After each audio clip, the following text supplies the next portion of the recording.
At a rally in Pennsylvania, former President Trump recently told women, "You will be protected and I will be your protector."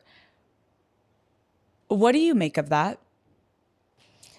So he who, when he was president, hand-selected 3 members of the United States Supreme Court with the intention that they would undo the protections of Roe v. Wade. And they did just as he intended. And there are now 20 states with Trump abortion bans, including bans that make no exception for rape or incest, which we just discussed, which means that you're telling a survivor of a crime, of a violation to their body, they don't have a right to make a decision about what happens to their body next, which is immoral.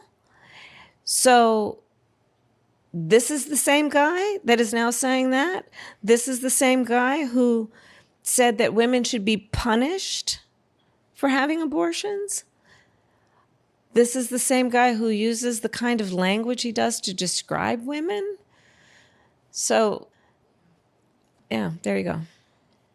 I do want to focus on abortion for a moment because 2 years ago, Roe v. Wade was overturned and women lost their constitutional right to an abortion. I put out an episode about it. I flew to North Carolina. Yeah. I went to a preferred women's health center. I met with women that were getting screamed at and chanted at and called baby killers. And it was the most eye-opening experience I've ever had because I am a privileged white woman that lives in Los Angeles and I am so aware of that. I understand that a lot of the younger generation sees things online and is like, what is right? What is wrong? What is real? What is not? Can you explain and talk about what is actually happening to abortion access right now in this country? Yeah. So again, I thank you for what you've been doing and at the earliest stage of this and following the stories. So, you know, on public policy, I often tell my team, look, I don't want to hear about public policy is a fancy kind of speech or paper. Tell me how it'll affect a real person. So let's talk about how it affects a real person. The majority of women who receive abortion care are mothers. So if she's in a state, and by the way, every state in the South, except for Virginia, has an abortion ban, okay? So imagine she's in a state with an abortion ban. 1 out of 3 women are, by the way, in our country. And she's a mom. So she's going to have to figure out, 1, God help her if she has affordable childcare. God help her if she has paid leave. And then she's going to have to go to the airport, stand in a TSA line, sit on a plane next to a perfect stranger, to go to a city where she's never been, to receive the care she needs. She's going to probably have to get right back on that plane because she's got those kids. Her best friend's probably not with her because that's who's taking care of the kids. To get back in that TSA line, to get back on a plane, to go home. And that's all if they can even afford the plane ticket or the bus ticket. Exactly. Because when Roe v. Wade was overturned, I remember my DMs were flooded with thousands of women begging me to help. And it's overwhelming. And I can't even imagine, I'm saying that in front of you, but it's overwhelming. And I remember people begging me like, I just need to afford a bus ticket so I can get out of this abortion desert that I live in the South so I can get to a state. But they can't even, you know what I mean? So it's like these people are literally landlocked into a position that they don't want to be. And here's the thing. Here's the thing is that you don't have to abandon your faith or deeply held beliefs to agree.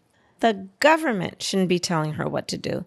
If she chooses, she'll talk to her priest, her pastor, her rabbi, her imam, but not the government telling you what to do. And that's what's so outrageous about it, is a bunch of these guys up in these state capitals are writing these decisions because they somehow have decided that they're in a better position to tell you what's in your best interest than you are to know what's in your own best interest.